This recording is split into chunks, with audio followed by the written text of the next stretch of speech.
Right now, I'm going to take a big old dump on the ground, and then I'm going to throw it at you.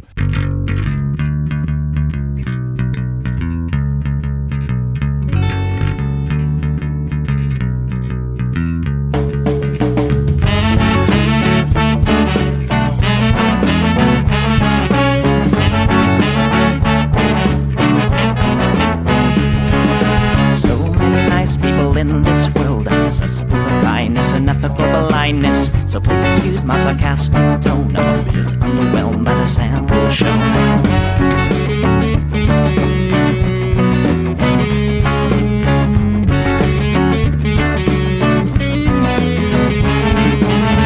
Mr. Piss-Drunk fraternity guy, you got my asshole, bloodshot eyes. Get drunk and fight every night. Idolize Bradley, belittle women's rights. Homophobic, racist, and don't give a fucking hey. Do you think you can drive a bigger truck? So wear your baseball cap to the side to let everyone know that you're a nice guy. So cool, we're so impressed. Lots of chicks and a barrel chest. Cause you're a real man. Punch for punch, gonna piss in your face while you're passed out drunk.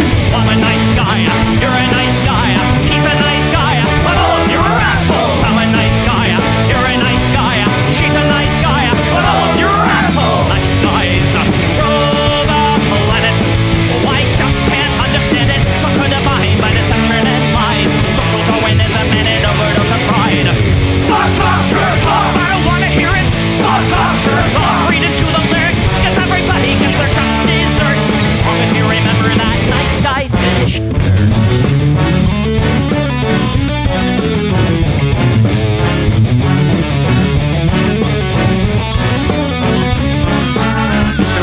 You're next on the list. Such a nice guy who speaks through his fists. Prick with a penchant for messing with heads. A broken nose for dinner and breakfast in bed. Alcoholic, paranoid, and suicidal too. But you'll probably kill her before she gets away from you. She's in a blue, letting cry.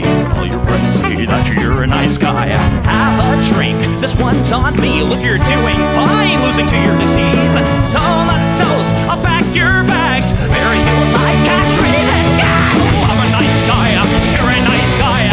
We're all nice guys, but all of you are assholes. He's a nice guy, she's a nice guy. Hey, Tom Bone's a nice guy. All of you are assholes. Nice guys rule the planet. The public lamented. Put a body by deception and lies. Social Darwinism and an overdose of pride. Fuck off, Sherlock! I don't wanna hear it. Fuck off, Sherlock! Read into the lyrics, so let the buggies will quench your thirst. As long as you remember that nice guys finish first.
Hey everybody, welcome to the Plex. We do this show live every Sunday at 7 p.m. Pacific right here on Twitch. That's twitch.tv/Echoplex Media. It's also simulcasting to other places that don't matter. I don't know why my voice just did that. Anyway, you can support this project at patreon.com/Echoplex or at eplex.store. Sign up at the $5 a month level or higher, and you'll get the entire audio and video recording of the show, including Red Light, which is gonna be a little bit spicy this week. I got some takes. I'm producer Dave. You can find me on Blue Sky at Plex-Dave, and this is what the people want. I don't hate the cops. There's a person inside when the truncheon stops. Oh, don't hate the cops. Oh, when the raiders come, who will protect the shops? Don't hate the cops. They're a sensitive bunch if you don't stop throwing your rocks. Snap, crackle, pop is the sound of a taser. Your body drops, donate the cops. Donate the cops, donate the cops. Donate the cops.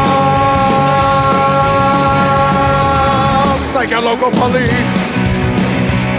Cause they don't do nothing wrong like your local police. Got rid of the corruption and the racism is gone. They've been keeping the peace, keeping homeless folks out of the parks and malls. Got a cure for your social disease. Follow the law, don't hate the cops. Follow the law, don't hate the cops. Follow the law, don't hate the cops. Follow the law, don't hate the cops. Follow the law, don't hate the cops. Put your hands above your head and show you're not afraid. I'm the fairest judge that your skin color's gonna get.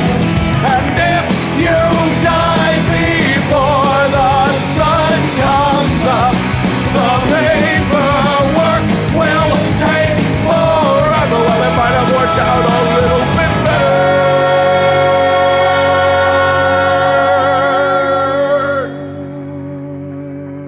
if you didn't hate the cops.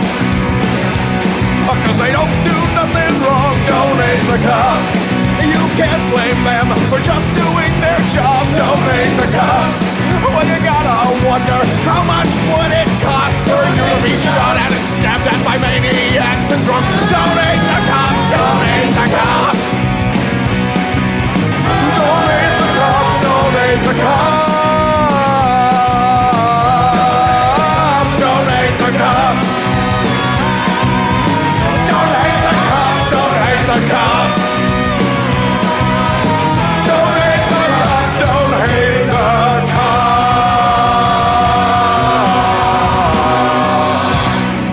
All right, everybody, we got a lot to cover this week. The one thing that hit the news that I won't be covering this week is that really bad essay out of that university in Oklahoma that caused all of the fucking people, that basically caused like a shitstorm on the internet or whatever. The instructor got put on leave for no good reason. I do suggest, though, that you check out, there's two podcasts I heard that I think did a really good job talking about it. One is Kill the Computer, which always does a good job of talking about things. The other is Bridget Todd's There Are No Girls on the Internet. Also, another one of my favorites, and she did a real good job talking about that. Her and her producer are actually former professors, at least teachers' assistants. They've definitely taught classes at universities and had kind of a lot to say about grading systems and the essay itself, which was really bad. Anyway, we're going to kick things off this week with another banger from Phil Williams out of News Channel 5 in Nashville, Tennessee. If I can bring up the right screen here. On this Monday, we're getting brand new insight about the guest list for an annual hate conference at a state park right here in Middle Tennessee. And we've now discovered it includes people who have celebrated political violence. Good evening, everyone. I'm Rory Johnston. Carrie is off. The American Renaissance Conference has been coming to the area since 2012, yet not much has been known about the cast of characters who attend. That is until now. News Channel 5 Chief Investigative Reporter Phil Williams was there 3 weeks ago when the conference returned to... It says Dixon and it says Burns. I'm a child. I'm sorry. Montgomery Bell State Park in Dixon County. Phil is with us now, and I know you've been working hard to figure out who you were actually seeing come into that place, right? That's right, which was not something that the conference organizers liked at all. As it turns out, there's probably a good reason. If you are not here to celebrate and lift up love, what are you doing here? Why would you come out? Among the changing colors of the season, here for the conference. What's your last name? Visitors came from across the country for a conference where the only color that really matters is white. But because there are 200 or 300 people in that building over there that believe only they belong in this country.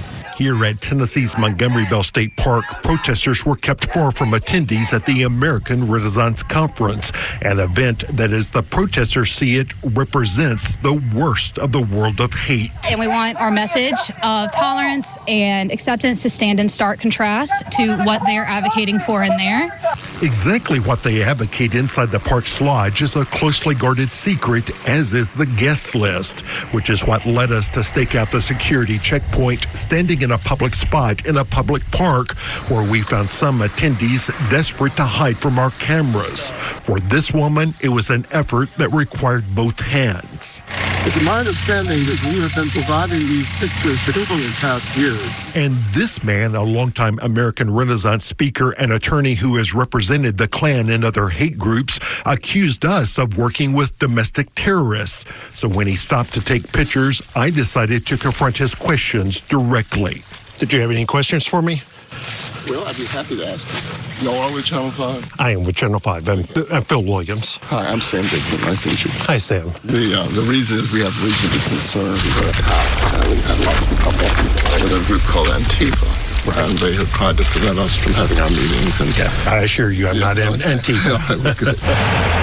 Back at the checkpoint, we saw some familiar faces. Hello, Thomas. How are you, sir?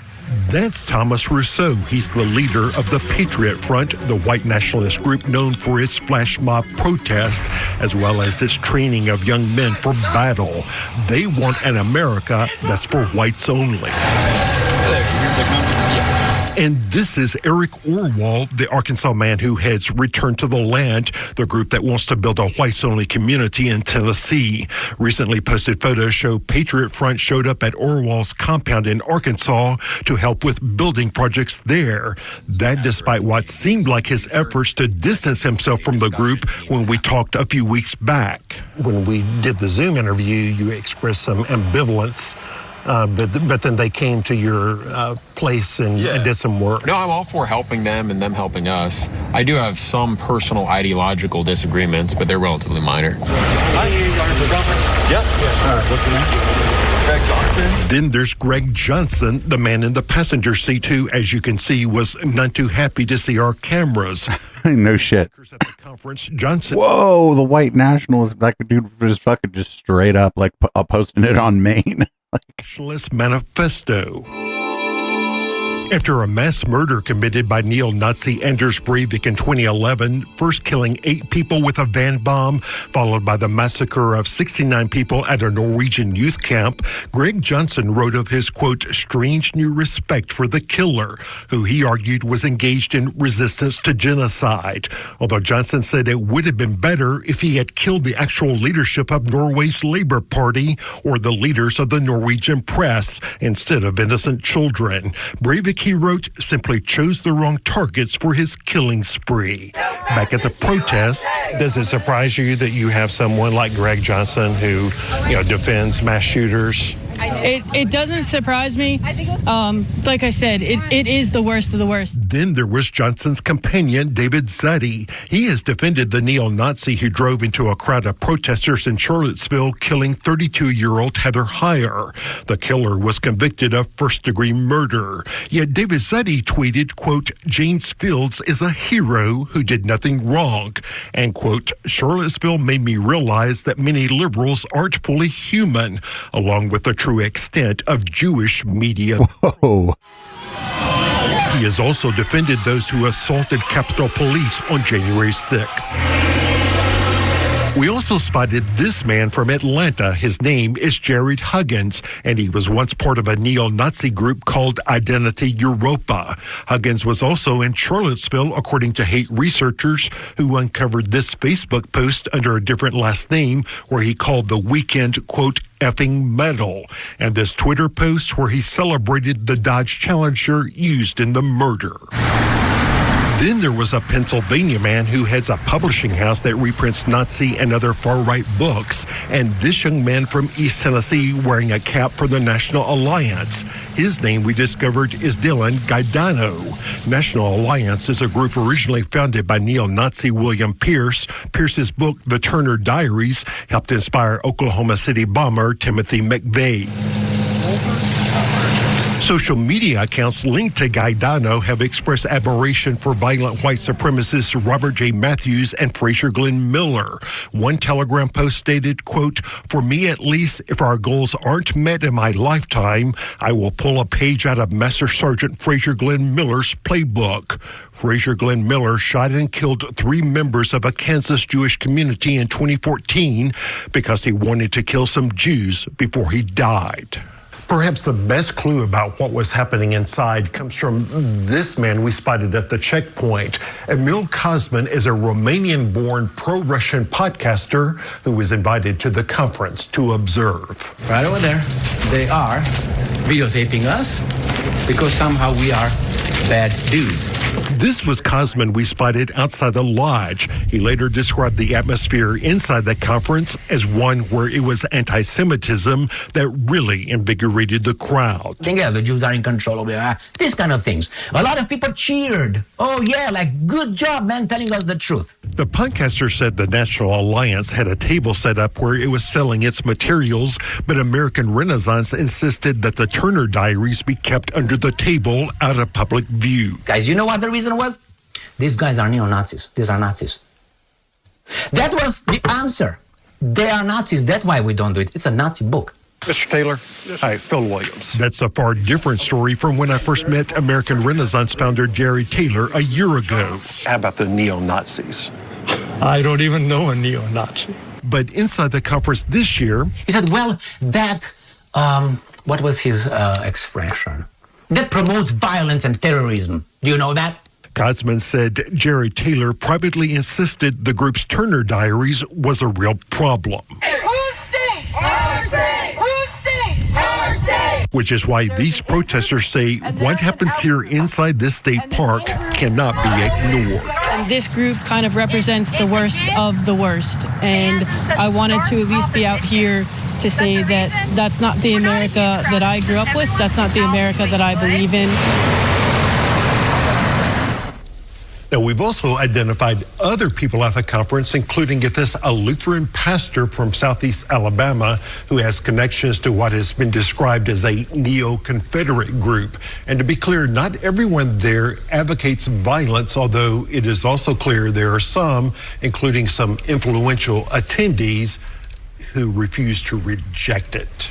A lot of work put into this, Phil. Appreciate it. At the top of the newscast, we mentioned that this event has been held out at Montgomery Bell, since 2012? Since 2012.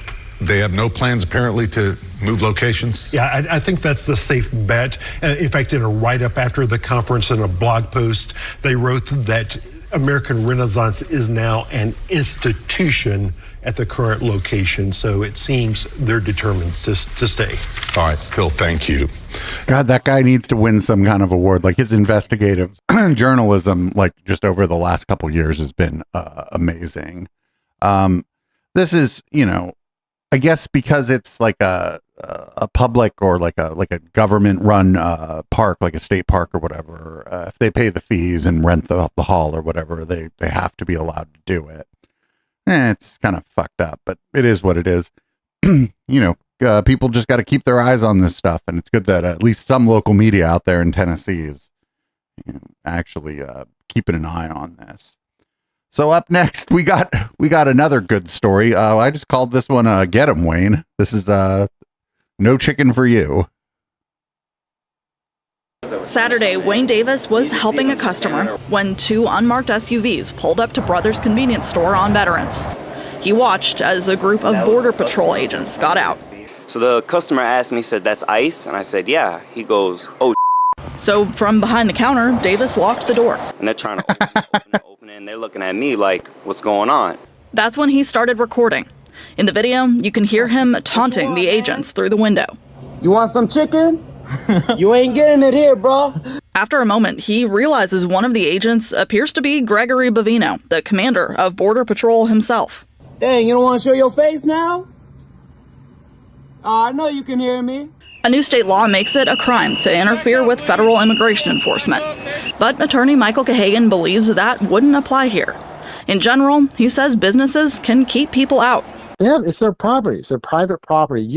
Them forbidding you from coming in is not the same as preventing them from doing their job. Gahagan says agents can only force their way onto private property with a specific type of warrant. And they need to go to a state or a federal judge and get a search warrant to arrest somebody inside the building signed by a judge after a probable cause hearing. Davis knew that. Since this Border Patrol operation was announced, he says he's been researching what rights businesses have, just in case agents showed up. I'm not going to let them do what they think they can do because they can't. You know, there's laws that everyone has to obey by. He says that since that first visit, as far as he knows, Border Patrol agents haven't come back to the gas station. Bye-bye. Bye-bye. If they do, he plans to keep them out again. And I'm not afraid of them. They want to come back, I'm ready for it. You know, and if they come in the store, I already know what I'm going to say. Monday, we reached out to the Department of Homeland Security, asking if they could tell us why those agents were at the store. Rachel Handley, WWL, Louisiana. Oh, they were at the store because fucking like in the South or whatever, like gas station and convenience store fried chicken is like an institution. That shit's hella good. Like you will find some of the best fried chicken in the world at like gas stations and convenience stores. That's what they were doing there. They're trying to get some fucking fried chicken probably. Maybe they're getting gas. I don't know. Anyway, friends, we haven't heard much this year about the war on Christmas, but I do have something from the war on Christmas this year, and it's a little bit weird if I'm being honest here. It's from Fox News, and it's telling you that you should buy a fake Christmas tree so that the real ones can be used for AI data centers. Fucking, I'm not kidding. Watch this.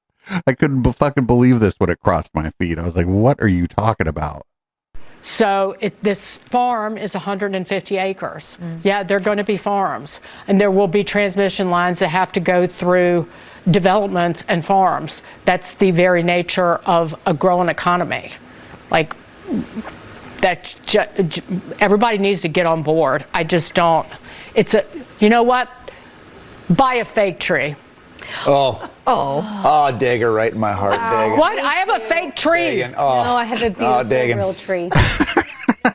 Oh, shit. I can't afford the tree. Oh, friends. Oh, the first salvo in the war, or I think the second salvo. I think we caught the first salvo last week, but Fox News is on the other side of the war on Christmas now. They're on the fucking side of artificial intelligence.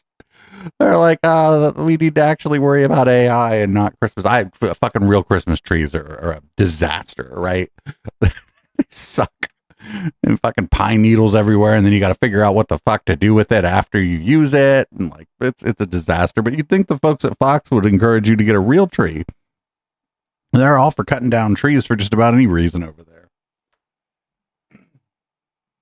Well, I don't know. I guess we're just going to steal oil from an oil tanker that the United States stole. I guess. I don't know what the president seems to be saying here. Interested in the seizure of this tanker. Well, what happens to the oil on this ship? Well, we keep it, I guess. Where does it go? What port does it go to? Well, you have to follow the tanker. You know, you're a good newsman. Just follow the tanker. Do you know where it's going? Follow it. Get a helicopter and follow the tanker. Is it true it's going to But we're gonna. I assume we're gonna keep the oil. Oh my God. He's like, just follow it with a helicopter. You're a newsman. What the fuck, dude? I have no idea. Like, I think that's piracy, right? I'm pretty sure this is piracy. I wonder though, fellas, just criticizing this stuff on the air make me look like I got a little more of a spring in my step than usual. Does my wrist look a little limp because I'm criticizing this? Well, that's what Jesse Waters thinks. Jesse, I mean, the left's in search of their next scandal and release the video. I mean, I don't think this is it. He'll probably release it. And like Dana said, people might not like it, but that's the difference. Barack was smoking people in the Middle East. Trump's doing in the Caribbean. They're both terrorists. Barack Obama hid it.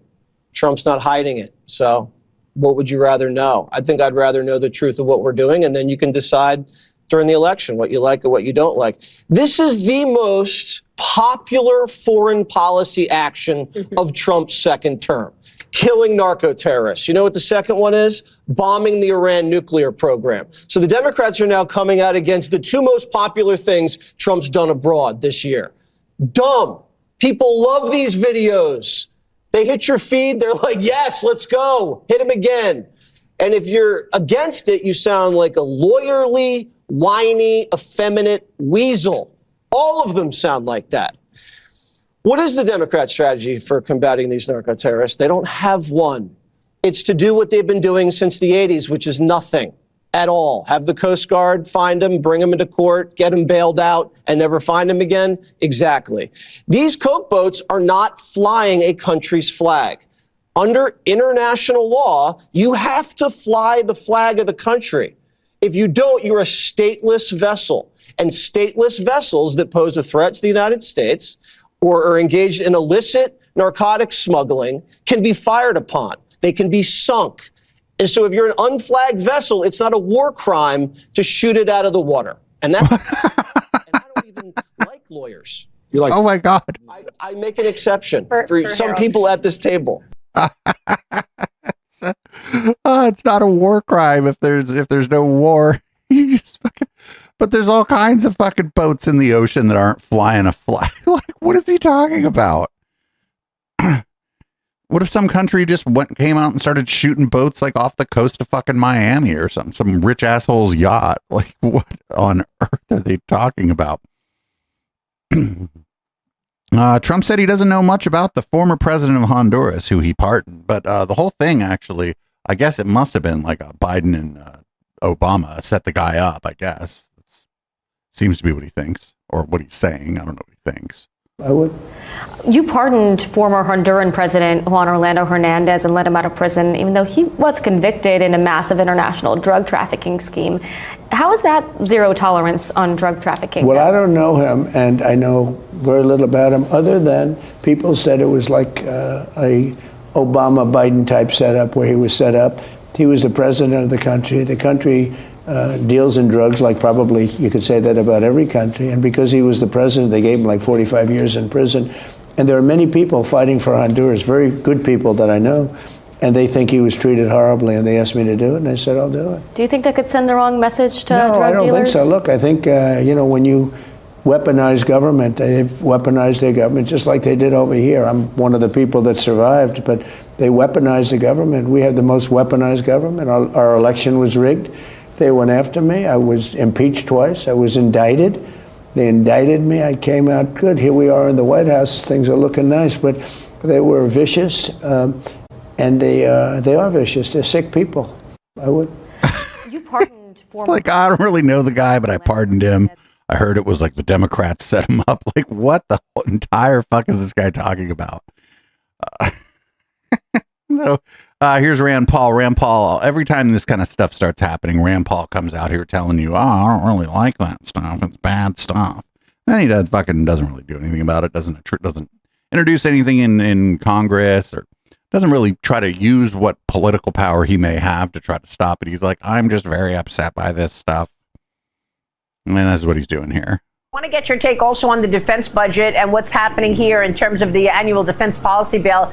$900 billion defense budget. Congress is adding a provision to the annual NDAA requiring the Pentagon to hand over unedited videos of the strikes on suspected narco-terrorist boats. Lawmakers will withhold 25% of Secretary Pete Hegseth's travel budget until the footage is provided to the House. Oh, hitting him where it hurts. Hitting him where it hurts. That's funny. They're like, oh, you can't take the fucking government plane places until you do this. I mean, this might seem trite, but it's really hitting that motherfucker where it hurts. Because that's the only reason he even fucking probably likes his job, is that he gets to fucking tell a plane where to go. Senator, you're the chairman of the Senate Homeland Security Committee. You're calling on Hegseth to testify under oath about these strikes. What do you want to know? Tell us. Well, I mean, it has not been the history of the United States to kill people who are out of combat. Even if there's a war, which most of us dispute that a bunch of people who are unarmed running drugs, allegedly running drugs, is a war, we still don't kill people when they're incapacitated. People floating around in the water, clinging to the wreckage of a ship, are not in combat under any definition. And the reason we don't kill them is we don't want people to kill our soldiers. So if our pilots are parachuting from a plane. The rules of war have been we don't shoot people dangling from a parachute. We don't shoot the wreckage of a ship that's being sunk. We pull people from the water, and they may become prisoners of war, but they're treated humanely. If we want to live in a world where we just shoot people, that's what the world will do to us. So to protect our soldiers, we live by a code of conduct, and often we live by a higher standard than the rest of the world, but we can't go around just shooting people who are unarmed adrift in the ocean. It's a terrible thing. It's illegal and it's immoral. Yeah, no, I understand. Yeah, but Donald Trump doesn't give a fuck about the troops, right? I've said this before, that Donald Trump, these people, a lot of Republicans, they like the troops. Like if you remember Michael Vick, remember how he loved dogs? That's how the fucking Republicans like the troops. Like fucking, they're just instruments of fucking their agenda or whatever. Anyway, Rand Paul's pretty good on that one, but on healthcare, not so great actually. Here's his Rand Paul has a healthcare plan for America. Check it out. Basically, I legalized the ability to buy insurance across state lines through a co-op. Right. So if people want to join Costco, and 44 million people are members of Costco, one person negotiates for them, and they get one enormous group plan. They become the largest group plan in America. They will have more leverage to bring down prices than the biggest businesses in America. And all it takes is legalizing, letting it happen. The second thing my plan would do is let everybody have a health savings account. I don't think it's fair that only 10% of us have a health savings account. All three of my kids had braces. We paid for it with pre-tax money out of my health savings account. It's a big savings. Everybody in America should get that. Why would you limit that to only certain insurance products? And I would let you buy gym memberships, diet plans, exercise equipment, all out of your HSA, because America needs to get up and move. We need exercise. We need less food, more exercise, and health savings accounts could help this come about. You know, less food, more exercise. You need to be able to join a gym. What is this? Is all like the answer to this is just so clear. Every other fucking country, all the fucking other countries, they all do it. They just, the government taxes you, and now you have health care through the government. Like they all do it. The answer's there. The fucking America's just a joke of a country. We're just never gonna do this. Up next, we got Trump takes questions about the J6 pipe bomb, but only kinda. That's another thing we're not really going to get into this week, I guess. Everybody's talking about the pipe bomber over the weekend, the suspect that was taken into custody. I reported on Biden's kangaroo court for 4 years, and this is an important question to me. Everyone knows that J6 was a Fed's direction to set you and your supporters up. So my question is, what's your gut instinct about the new pipe bomber suspect taken into custody? Does your instinct tell you that he acted alone? And also, Mr. President, how do you feel about the lead prosecutor on the pipe bomber case? Jocelyn Ballantine is the same prosecutor that allegedly asked the J6er to lie to frame you for J6 when you did nothing wrong. What are your thoughts? Well, thank you. I really appreciate that question. It's sort of a statement, and I appreciate it very much. Jocelyn is being looked at. They all have to be looked at. What they're doing is so bad. This was a whole Democrat hoax. The whole thing was a Democrat hoax, and it's all being looked at. I appreciate that. This is amazing. This is amazing. Again, this is because the FBI is fucking so incompetent. There's like rumors floating around that they got the wrong guy.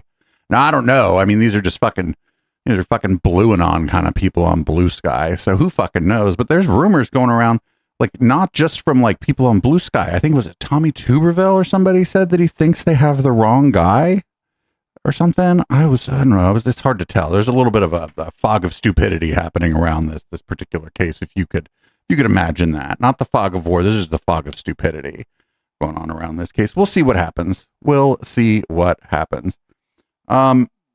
This is fantastic. Did you know in China there's too many fucking pencils? I didn't know this. They'd be giving people in China, they'd just be giving people just fucking pencils all willy-nilly and shit at school, man. There's fucking Chinese all giving people pencils. Security. We need, the one thing you need still. You know, you can give up certain products. You can give up pencils. That's under the China policy. You know, every child can get 37 pencils. They only need one or two. You know, they don't have that many.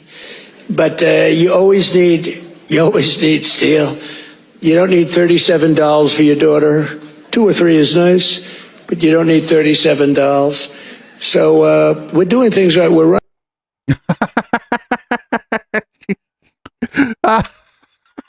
The fucking Chinese. Communism is when too many pencils. I was like, no, he didn't fuck. I was like, I mean, like, whatever. Like, of course he said that, but I saw the fucking post. I was like, no. I was like, this description for this is wrong. This has got to be like out of context or something here. I'm like, nope. Why are they giving the kids in China 37 pencils? God. That seems, I don't know, like a normal thing, I guess. Up next, there's the president asking, why are you trying to make something that's bad look bad? Why you gotta do me like that?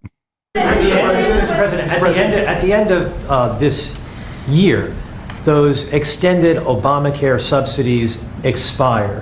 What's your message to those 24 million Americans who will see their insurance premiums go up? Don't make it sound so bad, because, you know, obviously you're a sycophant for Democrats. You're obviously a provider of bad news for Republicans. Let me just say something. The Republicans, I think I can speak for Tom and most other people. I think what most Republicans want to see is what I want to see. And I leave it to them, and hopefully they're going to put great legislation on this desk right here. We want to see all of the money that's been squandered and given to insurance companies, because Obamacare is horrible health insurance. It's far too expensive, and it always has been. But what it really is a way of making insurance companies rich. We want the money not to be paid at all to insurance companies. You know, insurance companies have gone up 1,700% over a short, meaning the stock, 1,700% over a short period of time. And they've taken in hundreds of billions and even trillions of dollars. And we want the money to go to the people. They'll go in the form of a insurance account, healthcare account, or any other form that we can create. We have a lot of different forms.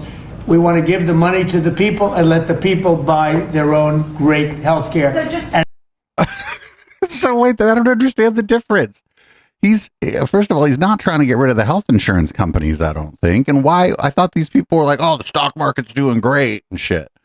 It's like none of this, even on its own terms, it doesn't make any sense. Does he mean that that he thinks people are going to now, instead of getting health insurance, just pay out of pocket for everything? Because I don't think that's what they're talking about, right? I think they just mean that instead of the government backstopping some of the cost of the health insurance, that they're just going to send you fucking money that you can spend on health insurance.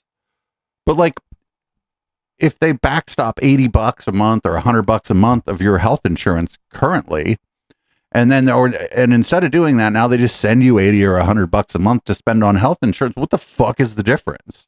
Actually, what they're doing, what's going to probably happen here, we're no dummies, right? If they backstop, say $100 a month, I don't know what the number would be, right? But the government subsidizes your health insurance, maybe to the tune of $100 a month. Well, now they're going to send you, I don't know, $60, $80 a month, right? Be like, here you go. Now you have money. Instead, I'm just telling you, this is just a way that's going to make it fucking cost more for you. And the health insurance company is going to fucking charge the same amount, or maybe they'll just raise the rate, right? Just be like, well, now it's more because y'all are getting a check.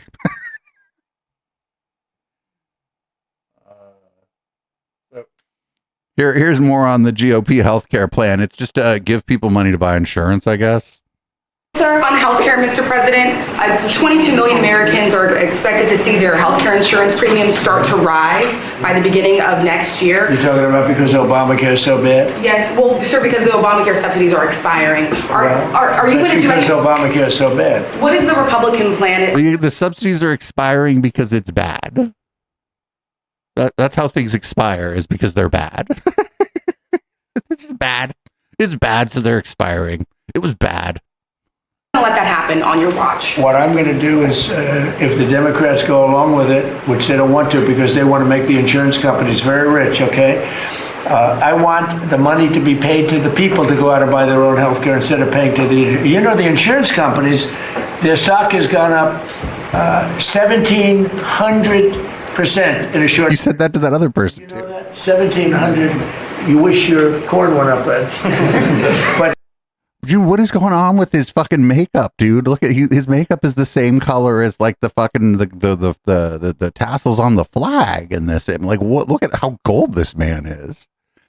This man loves gold so much that he has them paint his fucking face gold while he lies to you about your health care.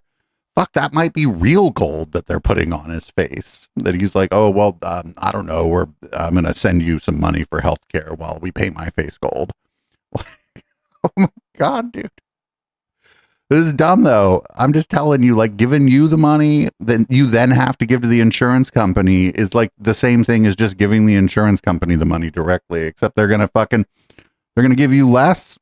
And the big thing about the Affordable Care Act, with the stuff expiring, the important thing about it is the patient protections part of the Affordable Care Act. I don't know enough about this. I haven't looked into this, but I assume that it's all one thing. And if the subsidies are expiring, I would assume maybe the patient protection part of the law also are sunsetting, in which case you're fucked. You're totally fucked if that's the case. I don't know for sure. Maybe I'll take a look into that sometime this week to see what's going on here. I do see people in the chat talking about their health insurance going up. Mine seems not to have, but mine's through the county, and I live in California, so I'm lucky in that way. But Jesus Christ. Anyway, we were talking about 6G. Anybody remember this? If you were here for Conspiracy Bingo on Friday, that's Fridays at 9 p.m. Pacific here on Twitch for anybody listening on the podcast. We were talking about 6G. Well, so was the president. So we're into 6G now.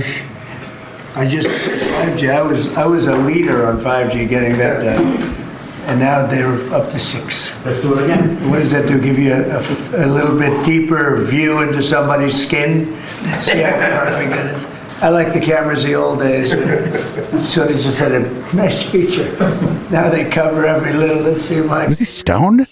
I wish. But I tell you, it's the 6 is coming, huh? I'm sorry, I hate to do that to stoners. The president is not stoned. He just looked a little stoned. It was like fucking dorm. Oh, what does a 6G do, bruh? It looks into your skin, bruh. Like, what the fuck, dude?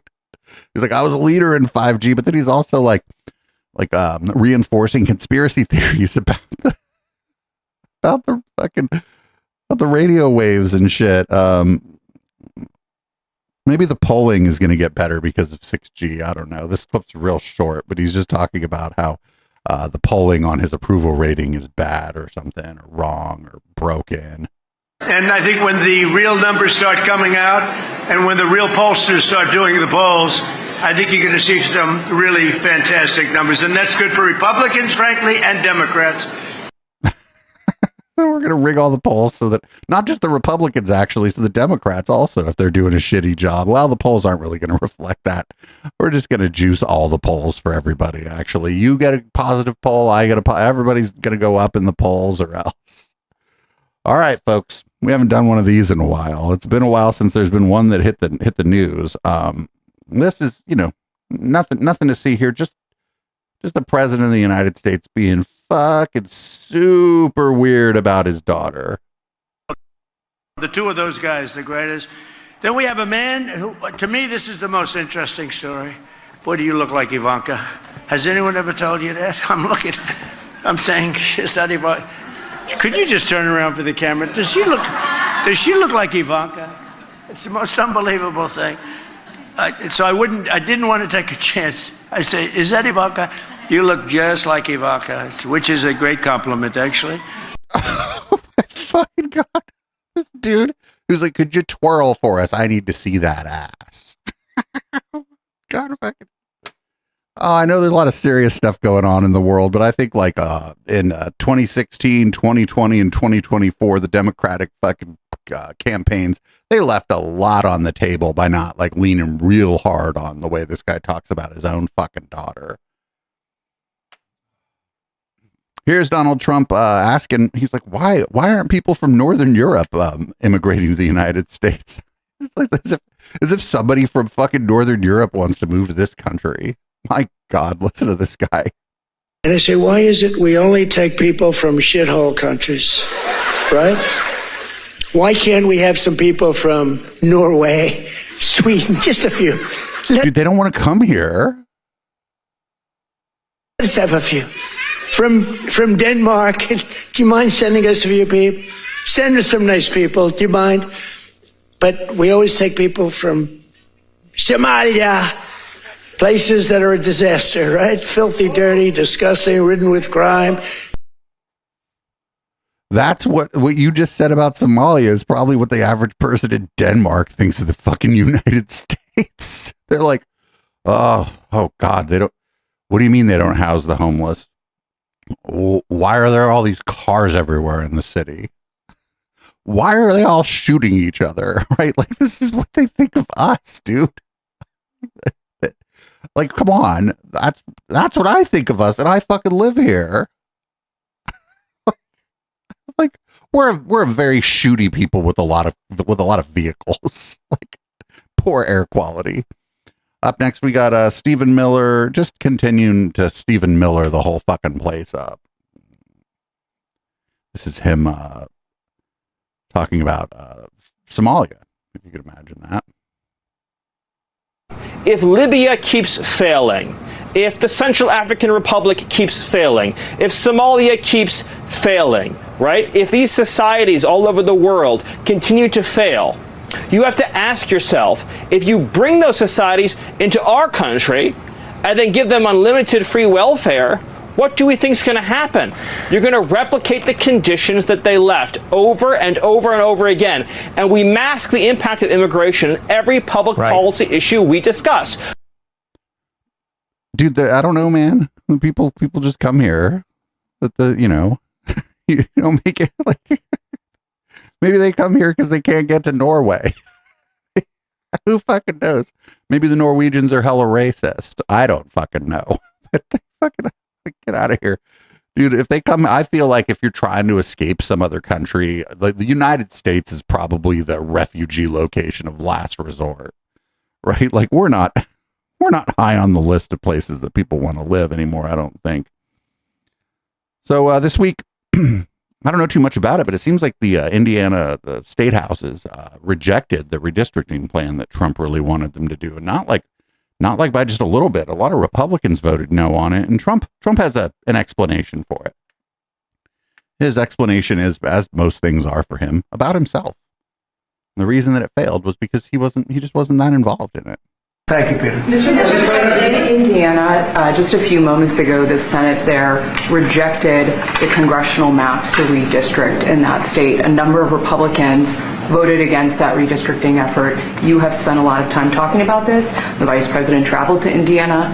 What's your reaction? Well, we won every other state. That's the only state. It's funny because I won Indiana all 3 times by a landslide. And I wasn't working on it very hard. Would have been nice. I think we would have picked up 2 seats if we did that. You had one gentleman, the head of the Senate, I guess, Bray, whatever his name is. I heard he was against it. He'll probably lose his next primary, whenever that is. I hope he does, but because he's done a tremendous disservice. I mean, think of it. It's a great place. I love the people there. They love me. We won in a landslide all 3 times. Got tremendous votes. I got record votes. And then there's no reason for doing that. And the Democrats do it to us, so I can't imagine that they do it. But I wasn't very much involved. But there's a man named Bray, as I guess, head of the Senate. Was that Bray? Is that the name, Bray? Guys, he's circling the drain. I mean, I'm sure that whenever his primary is, it's I think in 2 years. But I'm sure he'll go down. He'll go down. I'll certainly support anybody that wants to go against him. He repeated himself. The motherfucker's going. I was like, wait, is this clip? Did they accidentally do this twice? No, the motherfucker's just repeating himself. Just started from the beginning.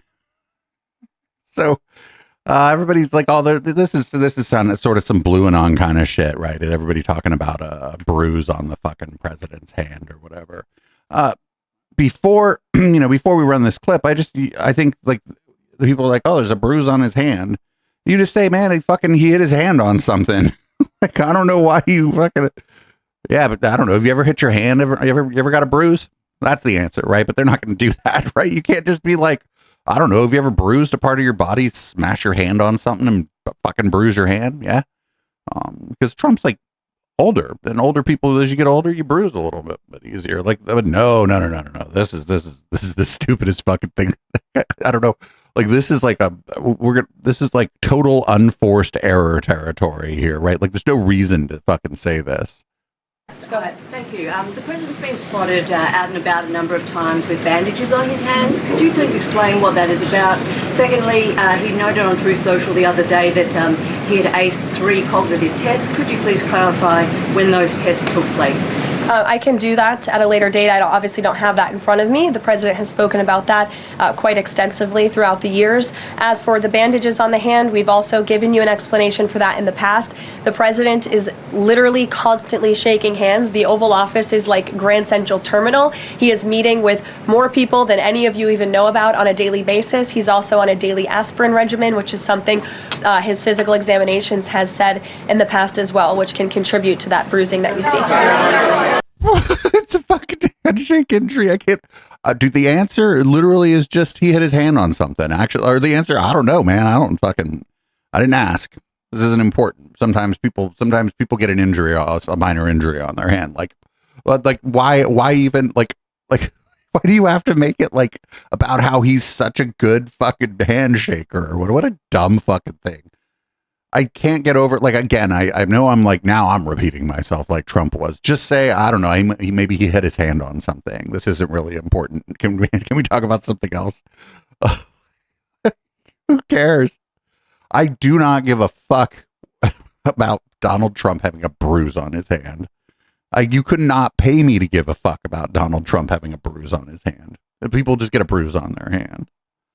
Here's Cosplay Christie in front of Congress.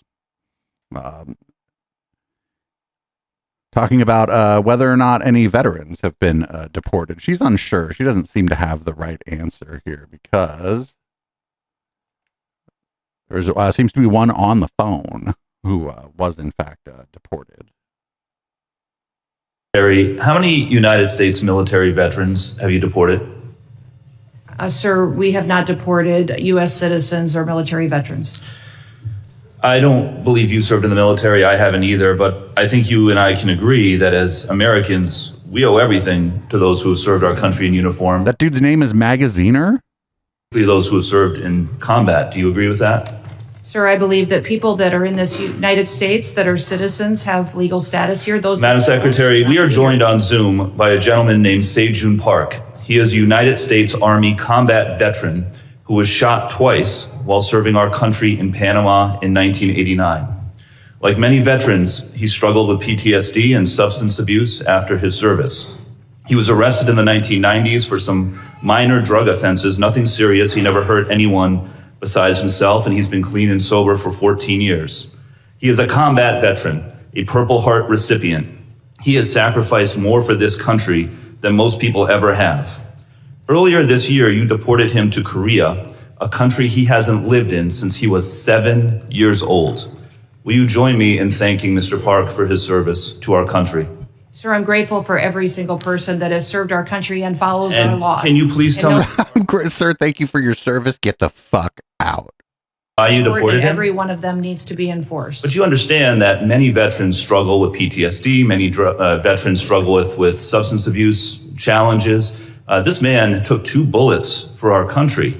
You have broad authority, by the way, as secretary, to issue humanitarian parole, to do deferred action. Will you commit to at least looking at Mr. Park's case to see if you can help him find a pathway back to this country that he sacrificed so much for? I will absolutely look at his case, but I want you. Oh, God. That fucking sucks, dude. You get sent off to a fucking war like some fucking rich asshole, basically protecting some rich asshole's money in Panama.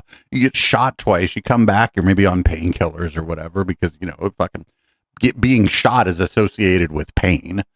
And, you know, like many people, you become dependent, emotionally and physically dependent on these painkillers. And when your prescription runs out, you fucking, you go about whatever kind of business you have to go about to acquire the painkillers, and fucking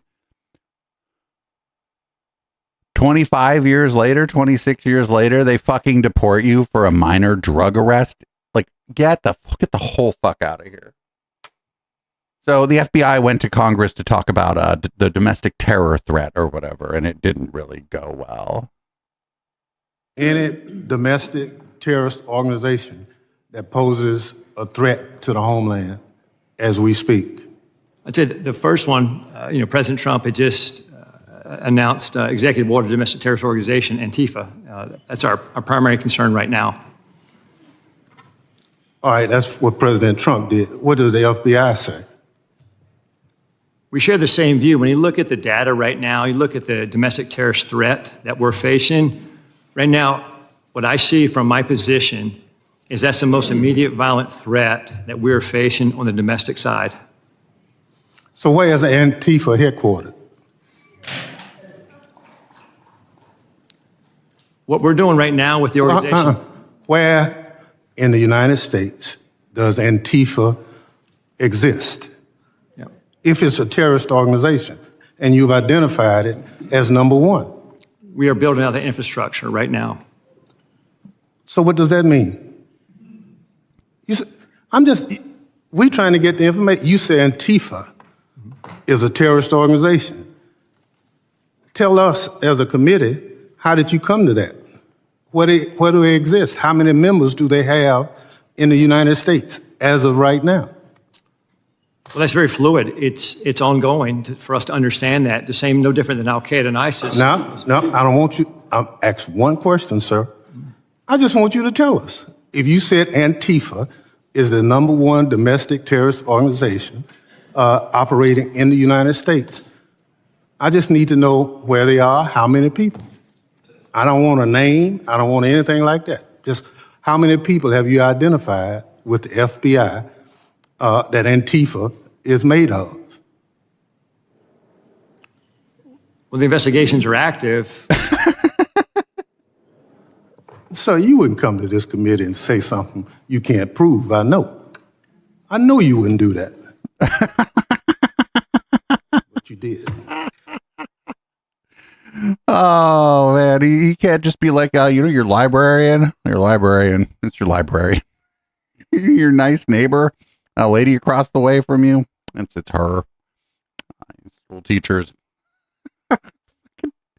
I don't know, because it just means like against fascism. Like fucking, I don't know, at least half of the Democratic Party. I don't know, maybe I'm being a little too generous to rank and file Democrats, but this is great. This guy doesn't know shit about Antifa, so he was then asked about the Proud Boys, which is just, this is fantastic. Mr. Glasheen, are you familiar with the Proud Boys? I'm familiar with the name, yeah, Proud Boys. Okay. Does the FBI still designate the Proud Boys as an extremist organization? They did in 2018 in President Trump's first term. We are in the process right now of changing our categories for domestic terrorists.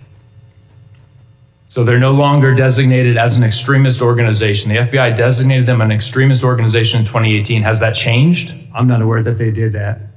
It's all over the media, sir. It's widely reported. Can you get back to me on that? Sure will. All right, thank you. These people are fucking so incompetent. Oh, they're these. I legitimately think the dude doesn't fucking know. Not that he's not a liar. I just legitimately think this motherfucker doesn't know shit. Like whoever they put up there doesn't know nothing. So up next, Cosplay Christie actually had to leave this hearing. Just had to leave. She's like, I gotta go.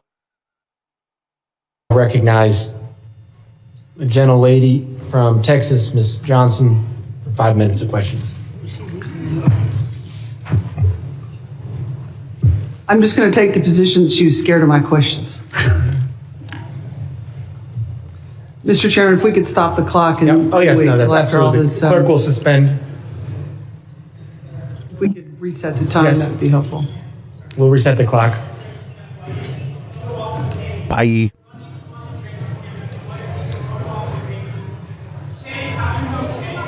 Gentlelady, prepared.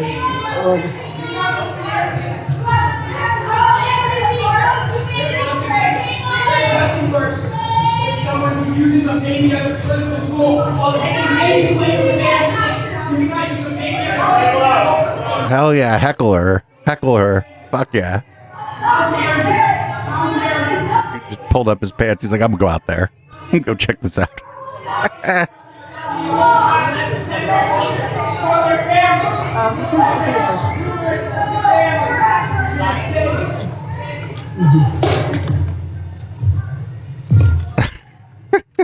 Okay.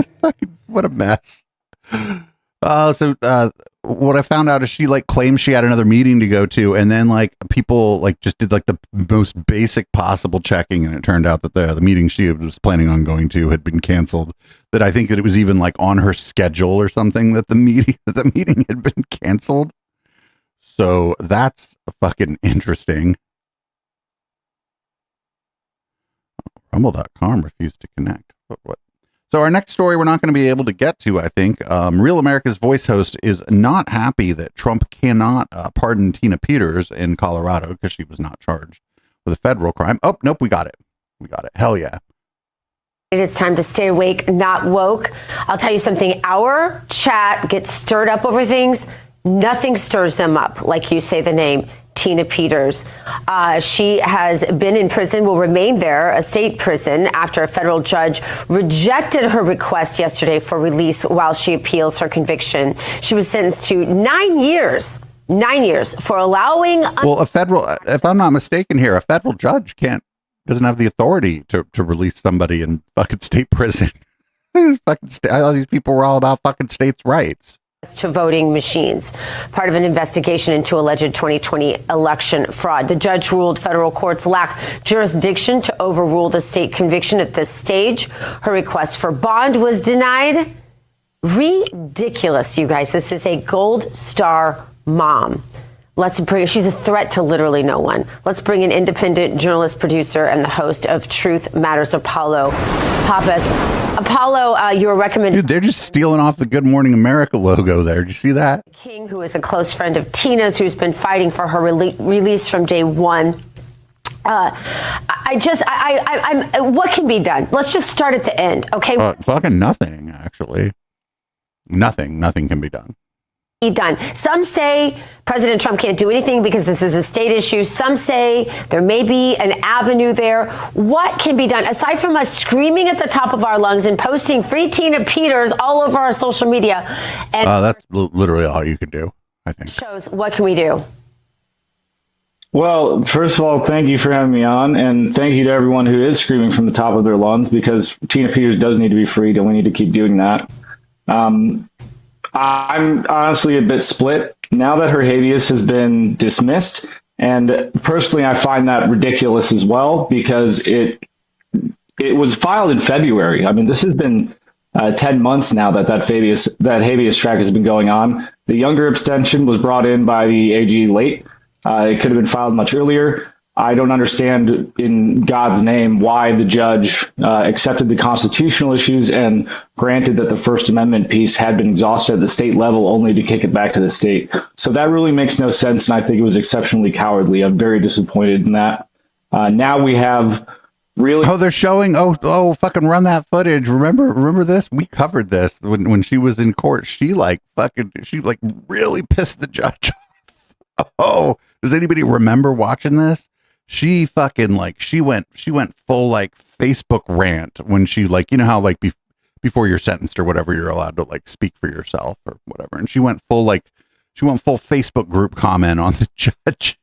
Pardon, which that letter has been sent to President Trump publicly, and of course her being pulled out as a federal witness. Personally, I believe the way is going to be to bring her out as a federal witness. She absolutely applies. She should be one. She found herself essentially unknowingly in the middle of a giant RICO investigation that involved Dominion, corrupt officials who had been running a scheme to control the vote of the American people through Mesa County in conjunction with Dominion and the Secretary of State Jenna Griswold, DA Dan Rubenstein, Matt Crane, through the people who are in prison are called as witnesses all the time. They're just transported to the court and called as a witness. Yeah, you can call someone who's in prison as a witness, and they don't just, it's not like, oh, now you get out of prison because you're a witness.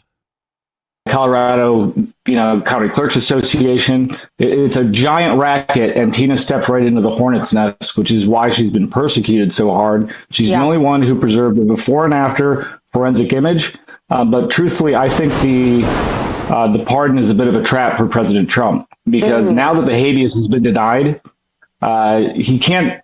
What does he do? If he says, no, I'm not going to sign it, because that would likely be federal overreach, everyone's going to tear into him for betraying Tina Peters. If he No. He can try to, he can sign a piece of paper that says that she's pardoned, and then the state of Colorado can go, oh, okay, sure, whatever. And then nothing happens, actually. I fear that there's going to be another court lock situation where it's going to have to be adjudicated up to the Supreme Court. And personally, I'm not as hopeful as some that it's going to be a clear cut, pardon powers extend to state cases. I don't think so. So, I mean, I don't even think the Supreme Court has the authority to make that ruling. Bad situation. Is the only answer here like Jesus? I mean, literally. Yes, actually, that's lady, just fucking pray. Fuck it. Yeah, just pray. Fucking pray to your God. Is the only answer here that somebody sprouts a heart and a spine and does the right thing and lets this woman, who is no threat to anyone, this Gold Star mom who lost her husband, who suffered from cancer, who is in failing health, is there no answer here but somebody actually get a heart and we just pray for these people? Or what can we activists do? That's what we want to know. Fuck all. That's what you could do. That's what you could do. So, if I don't even know what they're talking about some RICO case or whatever that she might be a witness in, but if the case is in federal court, she could cut any deal she wants with the fucking feds, but it doesn't matter because she was convicted of a state crime in Colorado. And so, like, the feds can lie to her and say, oh, we're going to cut a deal with you. And then, like, nothing happens again because the feds, like, there are cases where if you cut a deal with the federal government or whatever, you can get leniency from the state, but the state has to be on board with it. It isn't, this is all, these people are so fucking crazy. These people are so fucking crazy. Oh, and speaking of crazy town, here's RFK Jr. I guess they're going to go after infant formula next, I suppose. All of the ingenuity of corporate America, all the resources, all the resourcefulness has not produced an infant formula that is superior in nutrition and all the qualities that we want to the infant formula that God made, which is the infant formula in a mother's breast. We at HHS are encouraging mothers to breastfeed as long as possible, because there is no better food for your brain, for your gut microbiome. Oh, your gut microbiome. Growth, for your emotional growth, and what's in God-given breast milk.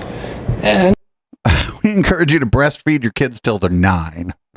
And while you're, right between homeschooling sessions, just breastfeed them. Oh my God, as long as possible. Why? But yeah, they're going after formula now. They're going after fucking baby formula. I guarantee it.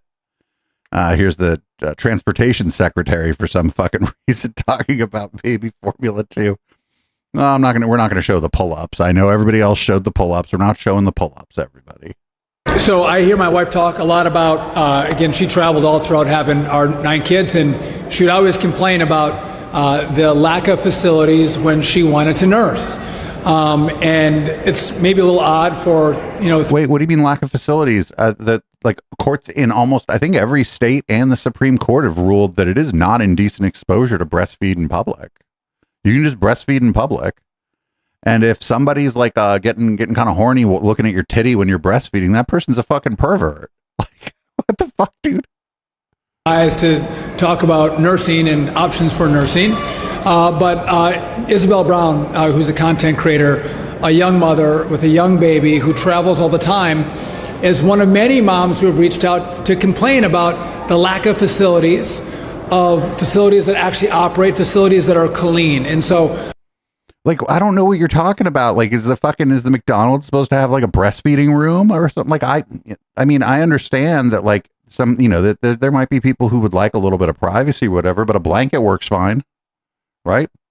You're going to breastfeed in public and you don't want people, I don't know why. I mean, I don't know. We're a very puritanical country, the way we think about, especially like, the disparity in what we think about, like whether a man's wearing a shirt versus whether a woman's wearing a shirt, right?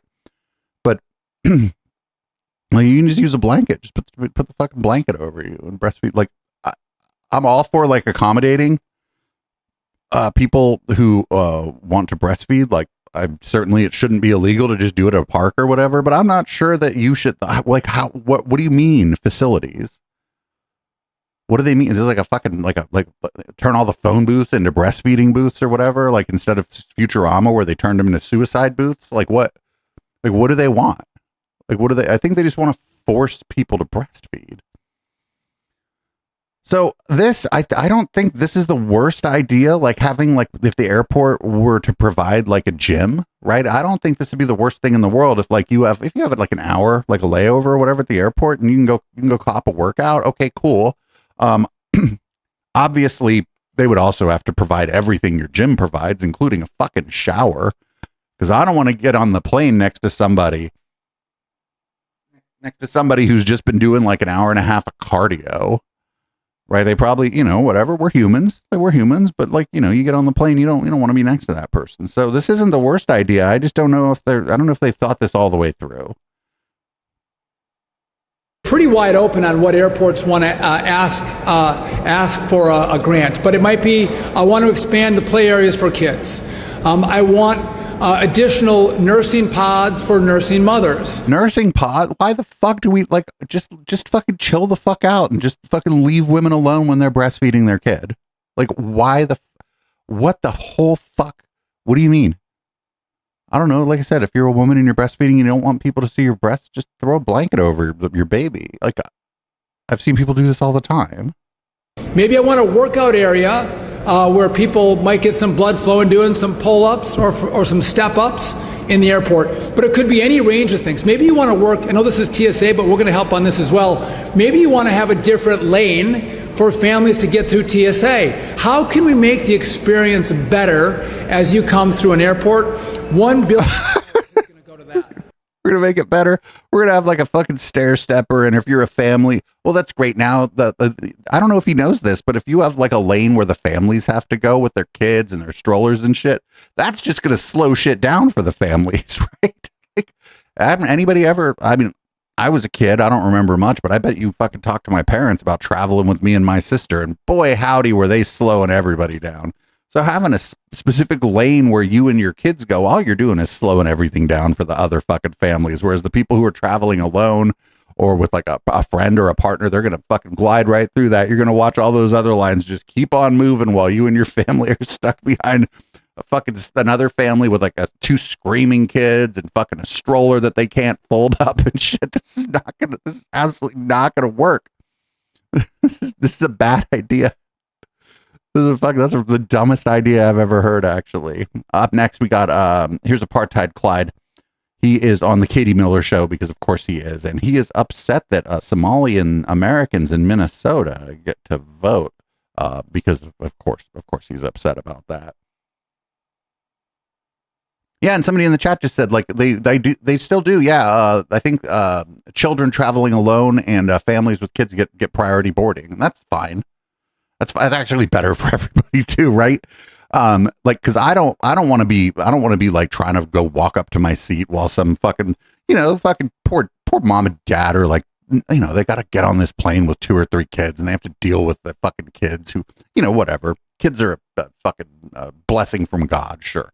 But like, it's a little bit of a pain in the ass to travel with children. So if you let them get on 10 minutes earlier so that then when I get on the plane, I don't have to fucking like be behind you or whatever, like all frustrated standing there or whatever while your kid's freaking out because the fucking plane is like not a very fun environment for a child. I'm all for that. We already make some accommodations for that. Like, we're fine. This is all fine.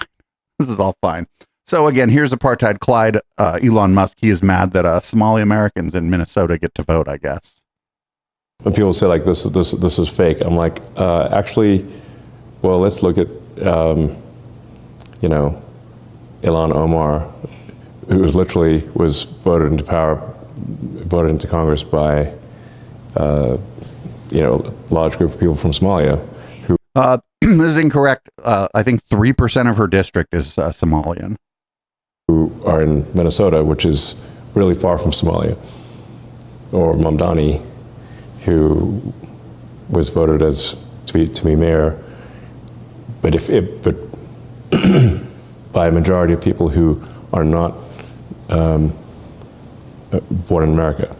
Wait, where was this motherfucker born? Wait, what the fuck is he talking about?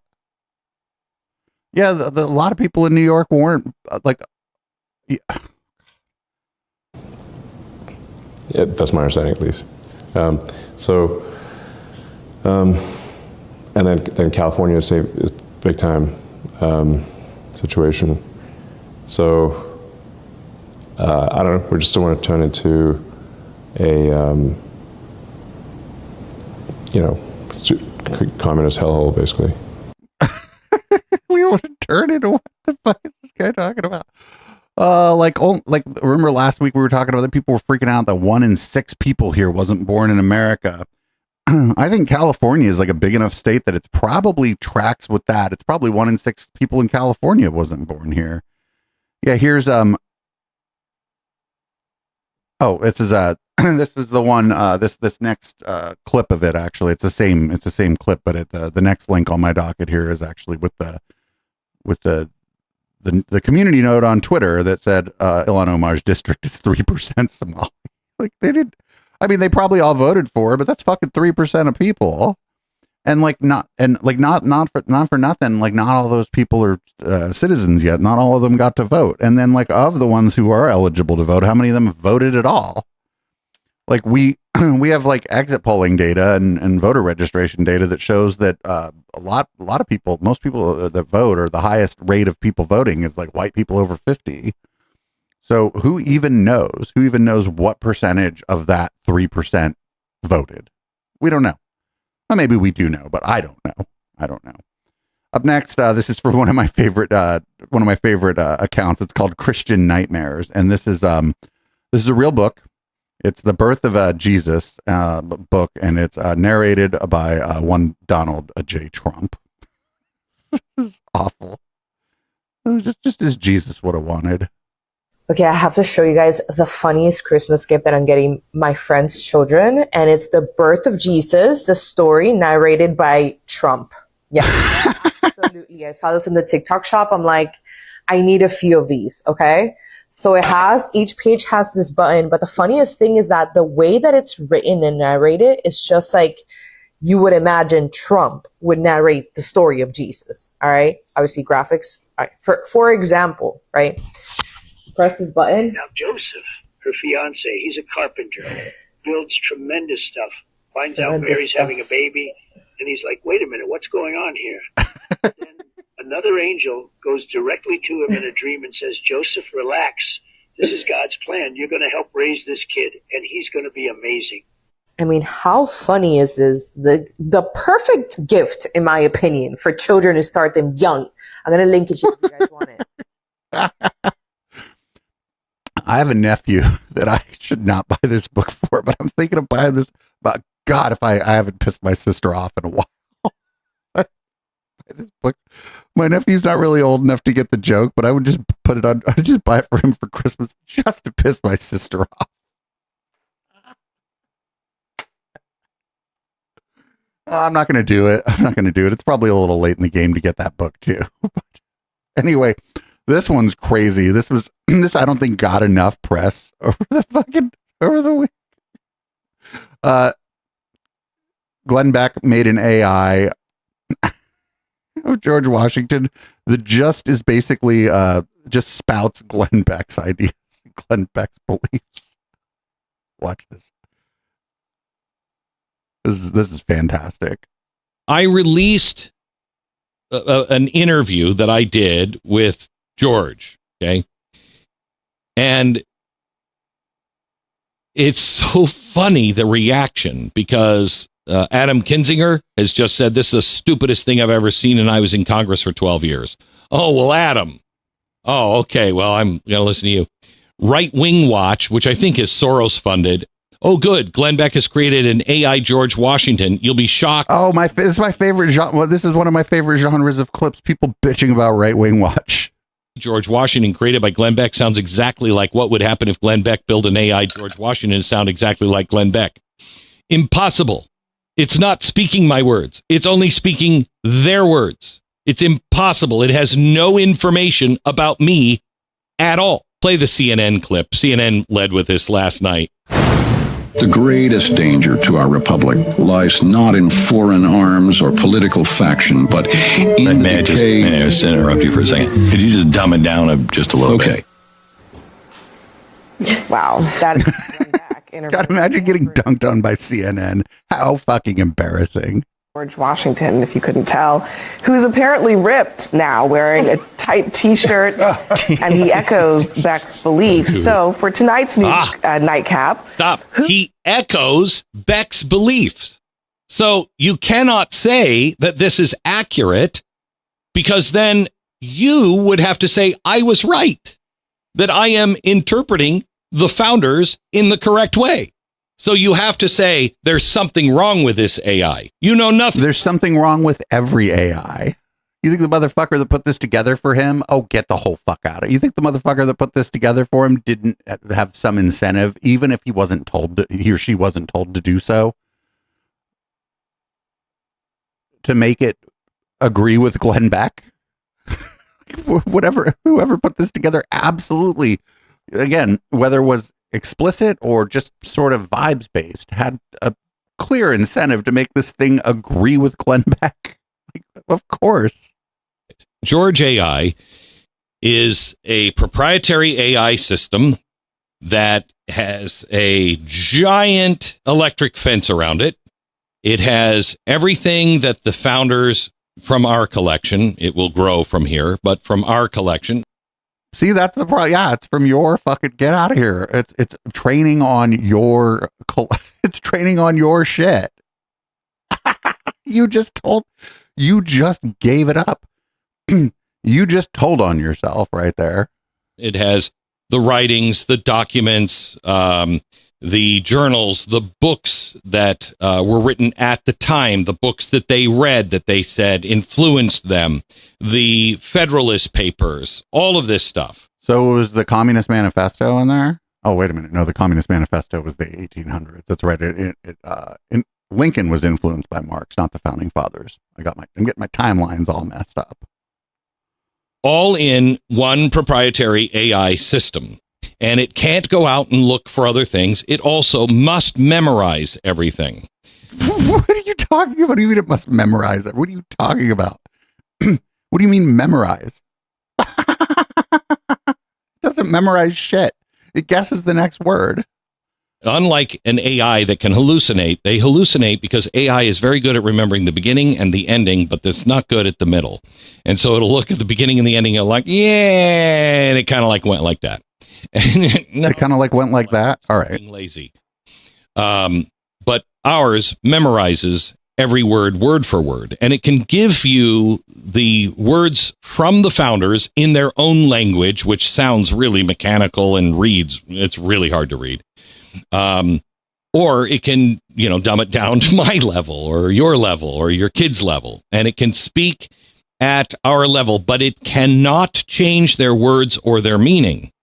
We police this like crazy, and we are not releasing it wide open to the public until oh man, that's fucked up. I wanted to ask it some questions about Glenn Beck.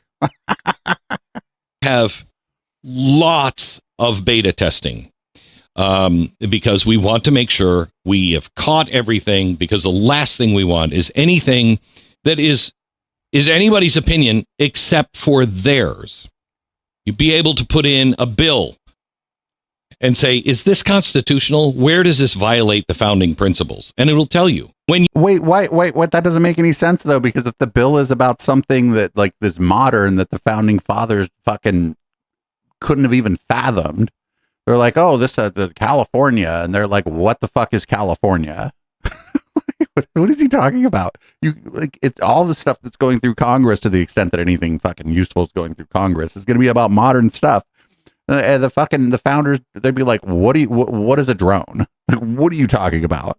You ask him, you could say, what are all the footnotes? Do you notice the part they cut out on CNN? He says, I have 26 points and they're all documented to what we said. Yeah, they had to cut that out because I'm providing that every time. Every time you'll be on George AI, every time we'll show you the documents and where it comes from. They can't do that. They rely on opinion. George AI relies on documented fact. This is fucking awful. I can't wait till this motherfucker releases this to the public. The things that it's going to say are to like people asking it about like gooning or what is 2 girls 1 cup constitutional? People are gonna ask it all kind of questions. Oh, it's gonna be amazing. I can't fucking wait. We got next up. We're getting kind of close to the end of the docket here. Looks like we're gonna come in right around an hour and a half this week. That's not too bad. Everybody, new slur just dropped, according to Benny Johnson. Mr. Attorney General, thank you so much for being on the show today. We just had Barry Loudermilk on as running the January 6th committee. It's just like a complete barn burner.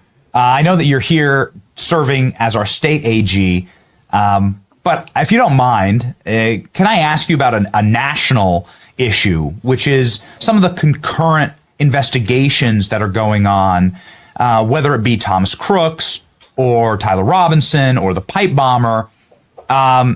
What would be your advice in order to get the American public read in on so many of these issues that seem to be kind of fraying the country? So Tyler Robinson is an ongoing investigation. So you're generally not going to be read in on that, actually. That's not how that works. Country right now, right? My advice would be to investigate to the fullest, ask every question. Thank you, Benny, for continuing to ask these questions. I think the American people have lost faith and credibility in law enforcement. They hear about inquiries, investigations that don't actually go anywhere. Things just get swept up the rug. We stop asking questions. And at the end of the day, we don't give the American people the answers they need. The questions you're asking are the right ones. There's a lot that doesn't make sense. People can call us conspiracy theorists, but I think you're onto something that's massively important for our country and its history. There's no such thing as a conspiracy theory. I mean, that's a slur. That's a slur that was made. No, a conspiracy theory isn't a slur. No, that's not. It's a description of like, it's just it's a hypothesis essentially about 2 or more people trying to achieve some goal, usually a nefarious one, and hiding it from the fucking public view. That's all it is. It's not a slur. It's a description. And what did we learn just a month ago, based on Anna Paulina's investigation here from the great state of Florida? Well, she found out that the CIA has been withholding a document that proves that they bumped into Lee Harvey Oswald in Mexico, that they were working. Wait, what? At the very least, they were working in tandem with him on various operations. This has been proven. We have the documents now. And so it's actually, you're a conspiracy theorist if you don't think that there was some type of intel involvement and at least the operation. Yeah, but Anna Paulina is a crazy person. Just completely admitted it. The records are there. The documents are there.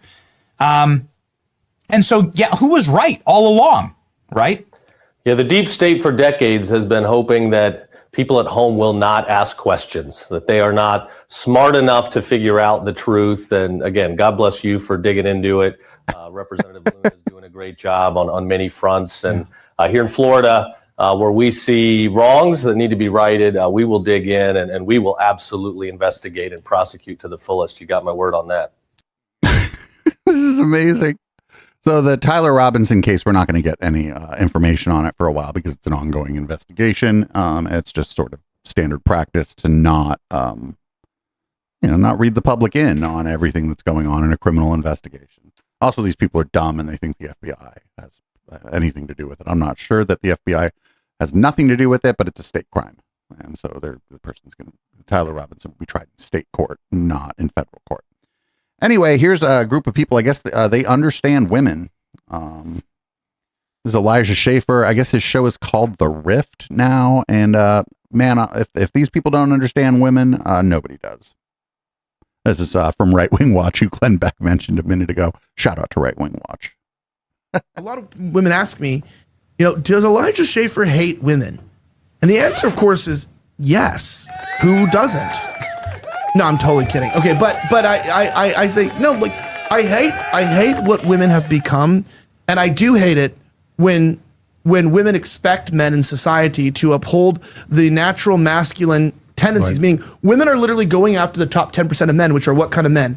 I saw a tweet that said this. It's like, it's crazy on 2025 to pull bitches. You literally have to be like a millionaire, 6'7", drive a Lamborghini, and like that's who, like, you know what I mean, like, and be white. And it's like, yeah, so women are still going after men that emulate the most masculine tendencies, right? They're going after tall, rich, famous men. And what do we get? The women, they're just whores. They can't even cook a Hot Pocket. What the fuck?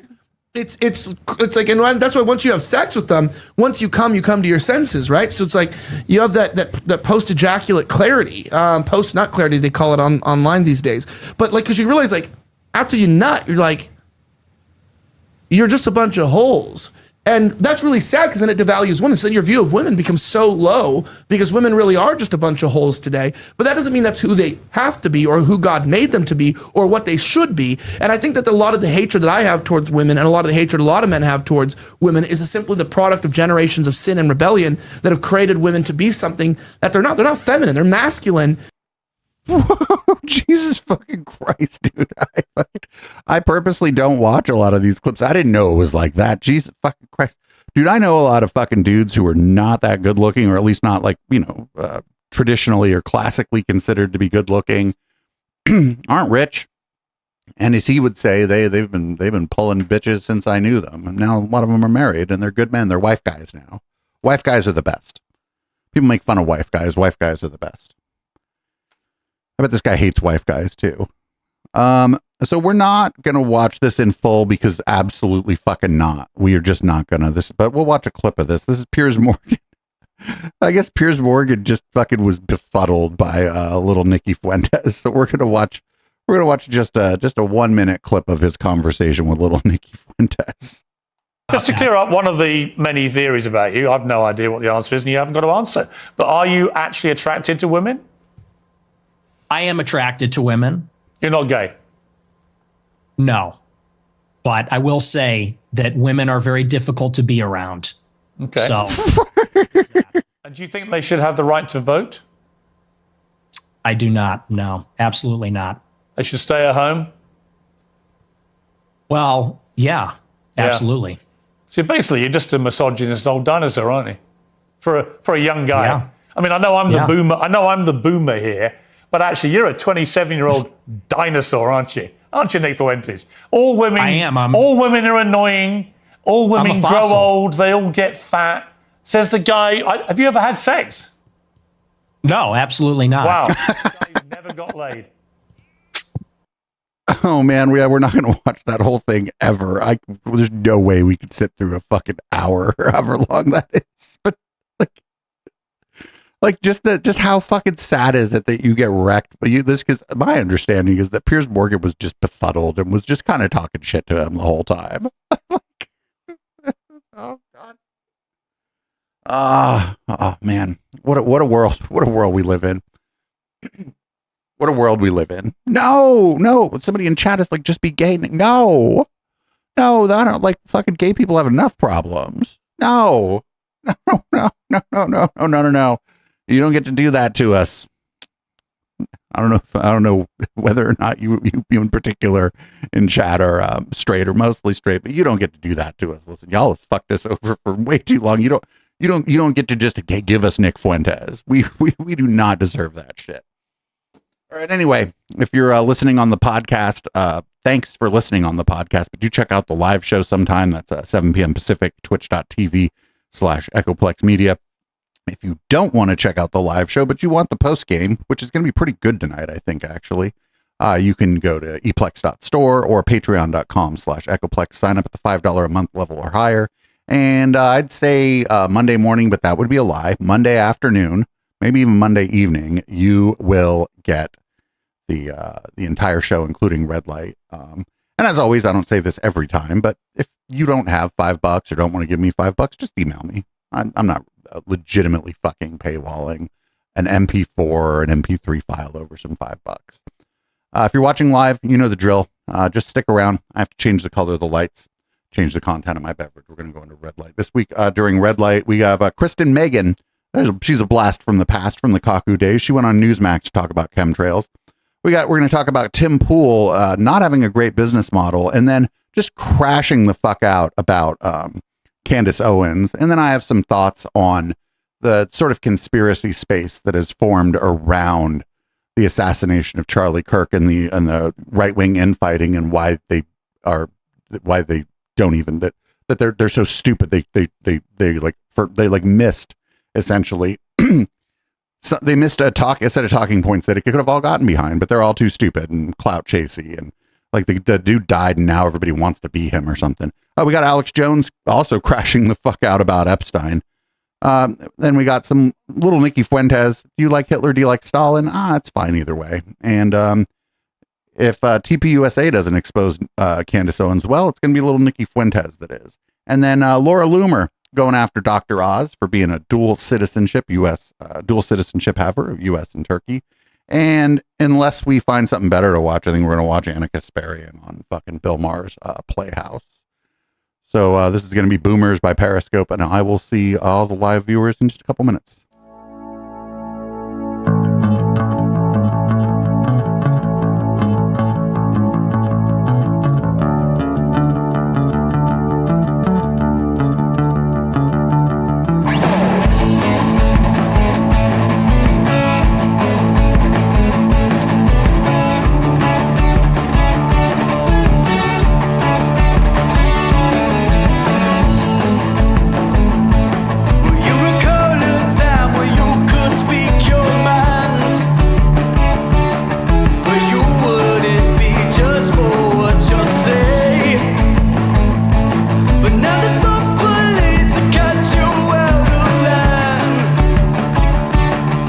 Say